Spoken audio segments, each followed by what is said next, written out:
If you're a fan of the series Vikings, then this video is for you. I'll walk you through how I customized a cold steel Viking hand axe. This is my own take on how to customize the axe head and personalize the 30-inch handle. Despite the long handle, I was surprised at how lightweight the tomahawk is. The axe is manufactured by the American Tomahawk Company, which, by the way, is the same company that developed the Vietnam combat tomahawk in the 1960s. The head is held in place with an Allen or hex set screw.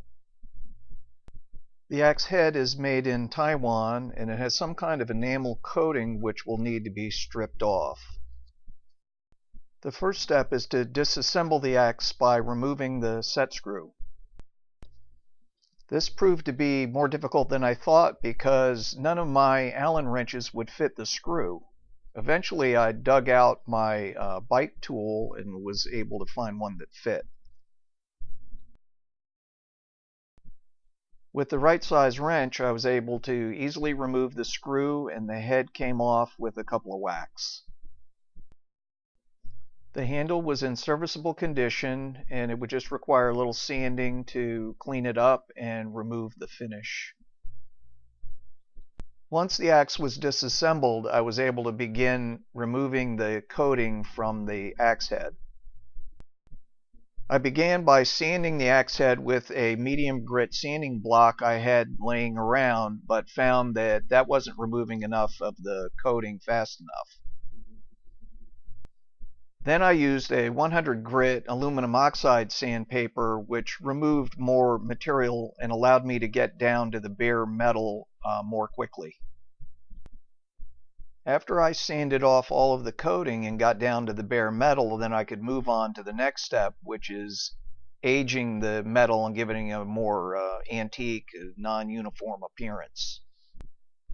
This meant soaking the axe head in white vinegar, which induced an oxidation process and effectively aged the metal and made it look cool.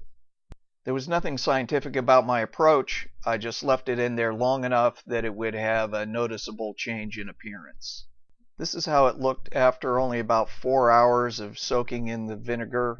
And the little bits of copper wire are an idea that I got from another YouTube video on how to age or antique metal.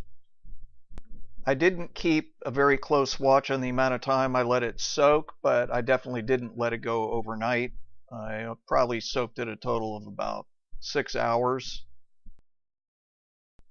The next step in the process was darkening the metal using gun blue.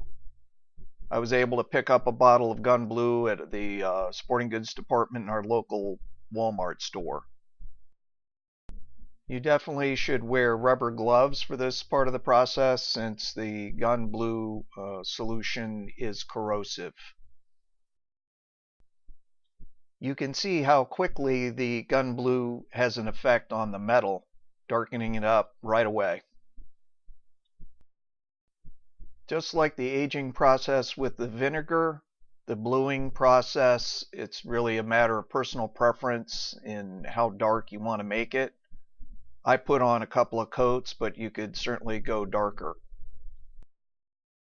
To sand the finish off of the wooden handle, I used a 120/180 sanding block. When you're sanding, you just need to be careful not to remove too much material because you want the head to still be snug when you reattach it. Prior to starting my work on the Viking hand axe, I did a practice run on a hatchet I had around the house. I especially needed to practice doing wood burning because I've never tried that before. I wrapped the handle on the hatchet with jute twine, but for the Viking axe I'm going to be using leather. I needed to mark the lines on the wood with a pencil before I could start wood burning. Wood burning, I discovered, is a very meticulous and unforgiving process that requires a steady hand. You really have to take your time, since one slip can screw up the handle. Getting the line started is a little nerve-wracking, but once you've got a groove in the wood, you can kind of follow it to make it deeper with the next pass. I think the most important thing I learned about wood burning is that I never want to do it again. Since I'm personalizing this axe as a gift for a friend, I decided to burn his name into the handle using runes. I found that there are rune converters or rune translators on the internet that you can use to translate someone's name into runes. So that's what I did. Luckily, runes are basically linear. There aren't a lot of curves in runes, so that made the process easier. I can't imagine using a wood burner to burn a lot of curves or circles. It would have been a huge pain. Once the process of burning the lines for the bands was complete, then came the process of drawing the runes onto the handle. Many stress-filled hours of wood burning later, the runes are complete. Not just on one side of the handle, but on both sides. The next procedure was applying a stain to the wood to bring out the grain and make the wood darker. The handle was made of a very light colored wood, so it took a few coats of stain to darken it up sufficiently. The stain improved the appearance of the handle a lot. I didn't like the appearance of the hole for the set screw, so I picked up these nails at the hardware store. I liked the nails' rough appearance, and I was able to hammer the head out in a way that covered the hole. Later I applied some gun blue to the nail head to darken it up. The last operation is probably the most difficult, and that is applying the leather strips to the handle. I wrapped the leather around the handle and glued it with epoxy. This procedure was stressful because I didn't want to screw up the leather because it was kind of expensive, and I didn't want to screw up the handle. As you go, the epoxy tends to get everywhere, so make sure you have acetone right at your fingertips to wipe up your smears. I didn't anticipate how difficult and messy this part of the process would be, so I didn't really get any useful footage. Most of the time I was jumping up to get acetone and cursing a lot. After I cleaned up the excess epoxy with acetone, then I applied a light coat of neat's foot oil to darken the leather. After I finished gluing the leather on the top part of the handle, then I had to repeat the process for the bottom part of the handle.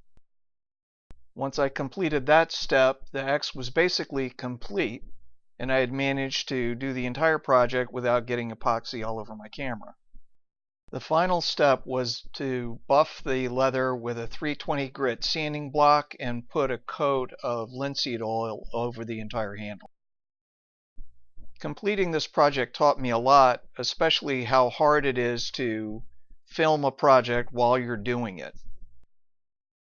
I hope you enjoyed watching this video and that perhaps you learned a couple of techniques you weren't aware of before. Thanks for watching.